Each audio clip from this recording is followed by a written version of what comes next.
We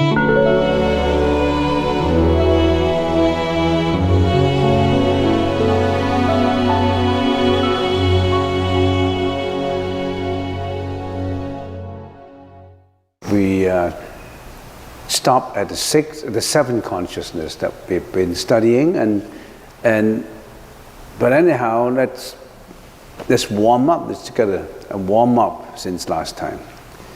All right, let's get back to this mental experiences.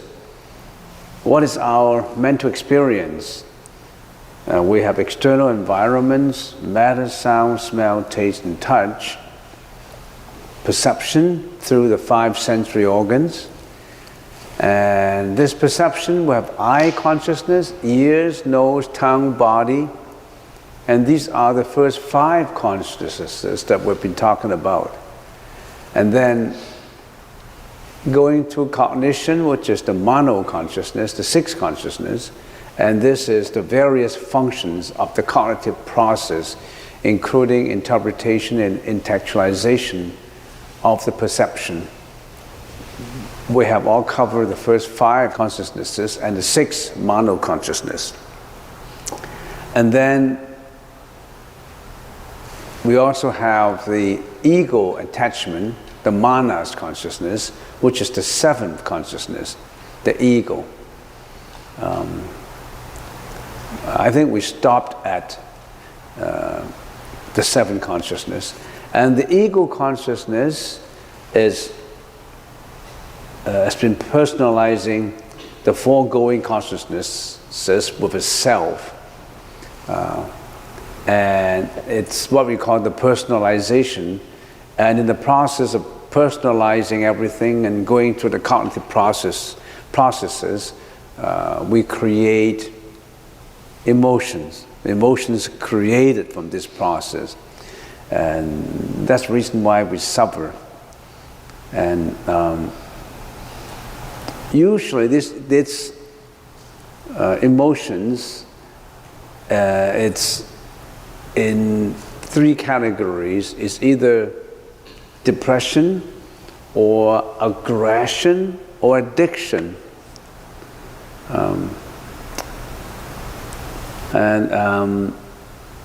Depression is easier to understand, but when people are not depressed, some category of people, they're very aggressive, and there's another expression and arousal of emotions. And some, they don't have depressions, they may not have apparent aggression, but they have addiction, which they engage the emotions in the addiction.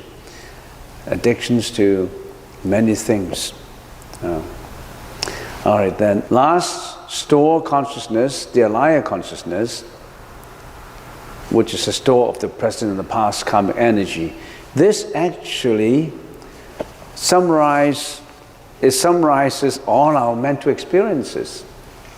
If you look at this slide and always think about it and analyze it yourself, you probably maybe sometimes find the answers to it. Most people say we're not happy, we're unhappy, and what are the reasons for being unhappy? Right now, the present society, we have a lot of with the advancement in technology and science, and with the increase in production in our materiality, it seems that we have enough means. We have enough means to live by. We have enough means, especially in North America. We're not suffering from starvation. We have enough means to live by, but no meaning to live for. There was a story in the Qing dynasty. The king with his ministers in the Qing dynasties, with the ministers, were looking at the harbor on top of a very tall pagoda inside a temple, and they saw many junks going, traveling on the ocean. A lot of junks going by, and north to south, south to west. And then the king asked the ministers, why are there so many? I saw a lot of junks going from one place to another. The whole ocean was full of junks on business, shipping goods from one place to another. And then the intelligent minister said, I only saw 2 junks. One junk is looking for wealth, the other junk is looking for reputation. People like that will have enough to live by, but no meaning to live for. And if you analyze the mental experiences, then probably in here you can find out some answers. All right, let's get on. When we study consciousness, we study from 9 perspectives. We already mentioned that. The objects of the 7 consciousness, for example, the most, moral nature, realms of activities, concomitant mental functions, necessary causes and conditions, and how does each consciousness function, spiritual transformation towards enlightenment, and leading sentient beings to enlightenment. And the object, modes of knowledge, moral nature, and realms of its activities, if you compare the 6th and the 7th, the 7th consciousness only have the perceived object is objects distorted by imagination. And for most of knowledge, it's a fallacy because the 7th consciousness is dealing with the ego, the self. And the self is opinionated. Is always from itself is always looking at everything with a bias, with biased lens, and that's why its most of knowledge by itself is fallacious, because you are looking from your own ego. The moral nature is neutral, and we already have talked about that. We explained it in detail last time. So the 7th consciousness, as far as perceived objects is concerned, is objects distorted by imagination. Because when you see everything with a self, with an ego.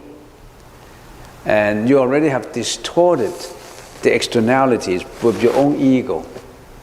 But you may not realize it.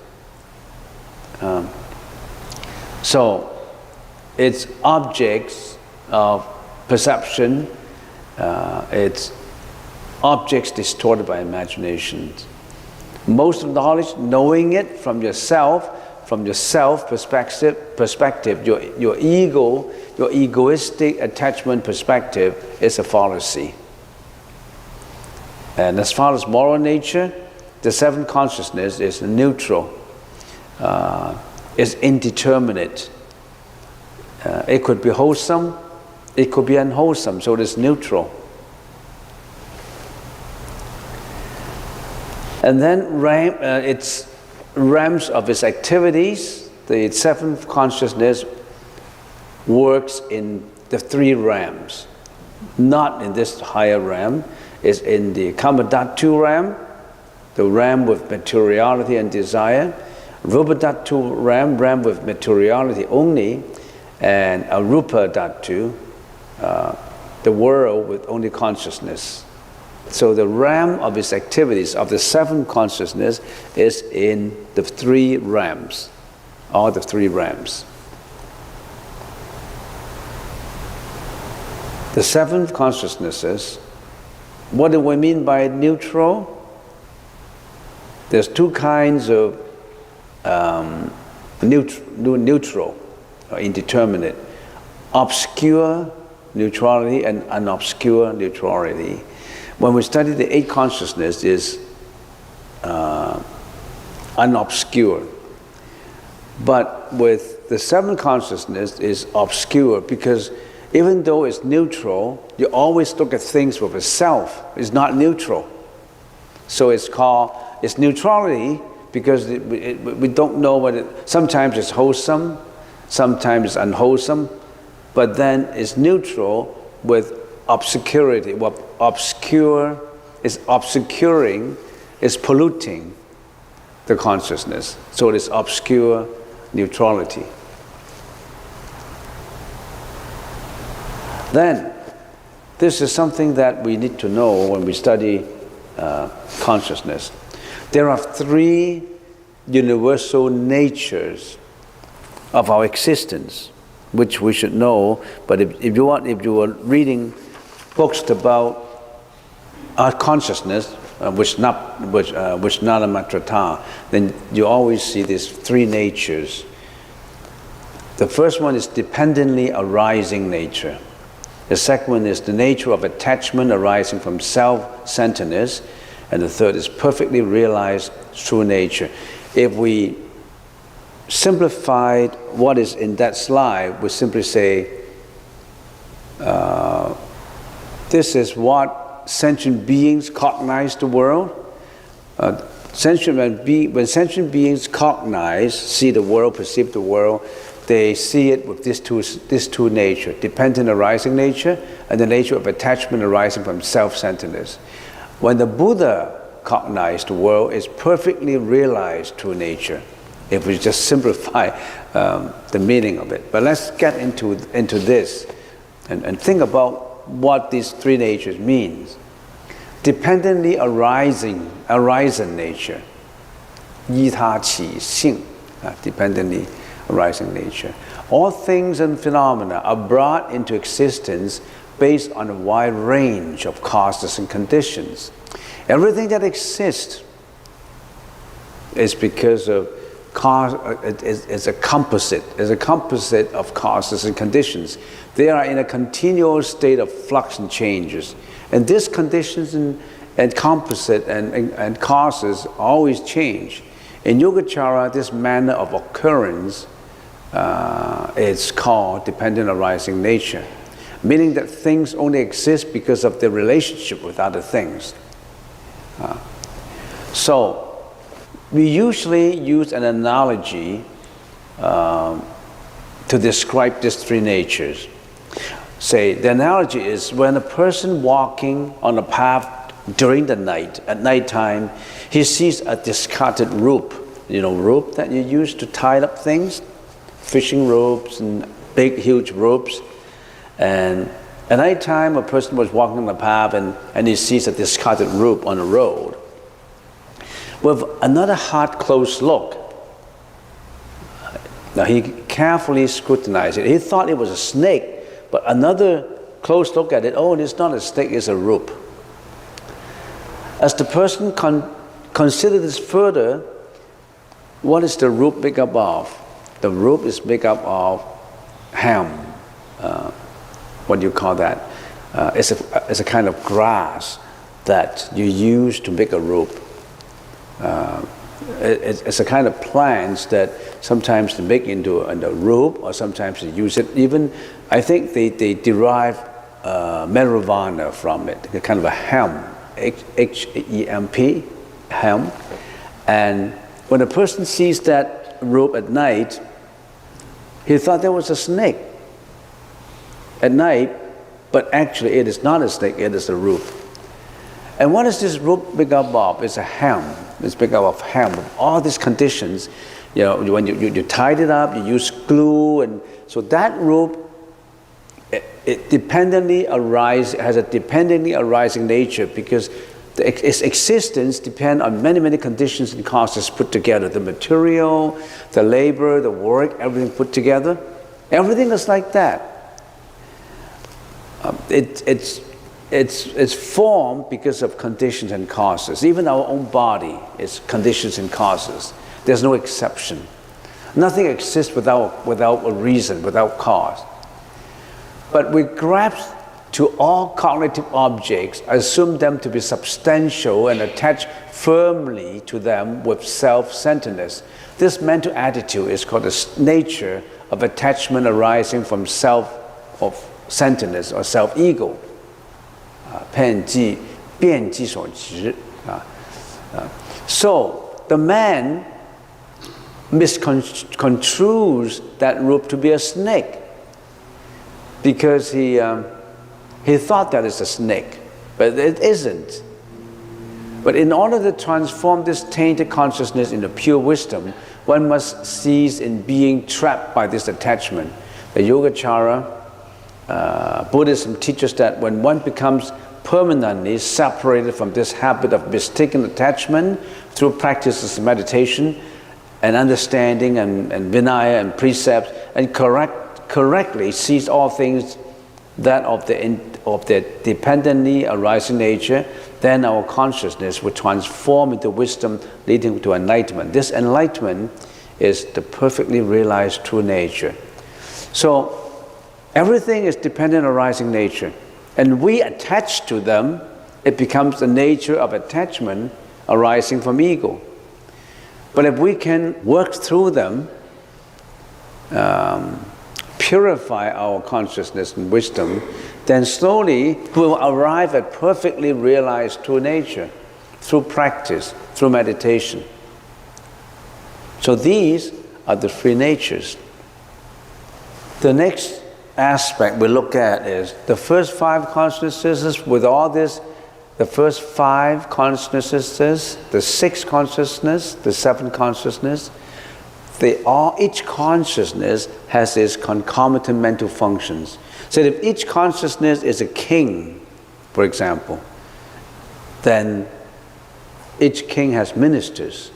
This minister will work with the king to either do good or bad things, good things and bad things. For the first five consciousnesses, there are 34 ministers, 34 mental functions inside of you, helping your eyes, your ears, your nose, your tongue, your body to react to externalities. 34 concomitant mental functions. The sixth consciousness has 51, all of the mental functions. All together we have 51 concurrent or simultaneous or spontaneous mental functions. So in other words, when you see something, when you hear something, when you think about something, it's not just the thinking itself. It has a lot of ministers in you helping you to perform, helping you to talk in a wholesome way or unwholesome way or neutral ways. The sixth consciousness is extremely powerful. The sixth consciousness has 51 concomitant mental functions. And the first five have 34.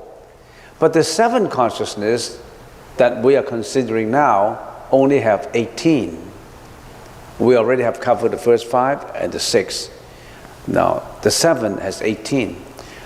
It has the first five omnipresent functions. So in other words, your ego consciousness needs the omnipresent functions, needs the attention, the contact, sensation, perception, and volition to work. Your ego needs attention to be egoistic. Your ego needs attention to contact. Your ego has also sensation, perception, and volitions. So the first five omnipresent function works in all the consciousness. You see all these five, there's the first five, and then particular functions. The seven consciousness only have one of the particular functions. Which one? The intelligence. The intelligence could be the tainted intelligence and the pure intelligence. Your ego needs some intelligence to be egoistic. The ego is not fully dumb, totally dumb. Your ego needs certain kind of tainted, egoistic intelligence to push your ego forward. So there's one of these, which is intelligence, is present with the consciousness. How about unwholesome mental functions? All the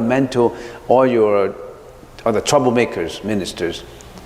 The seven consciousnesses have 8 primary and 4 root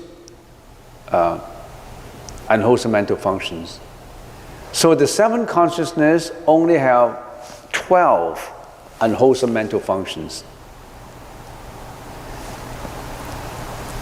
And how about wholesome functions? Because it is egoistic, it has no wholesome functions in it, no good ministers in it. And how about indeterminate functions?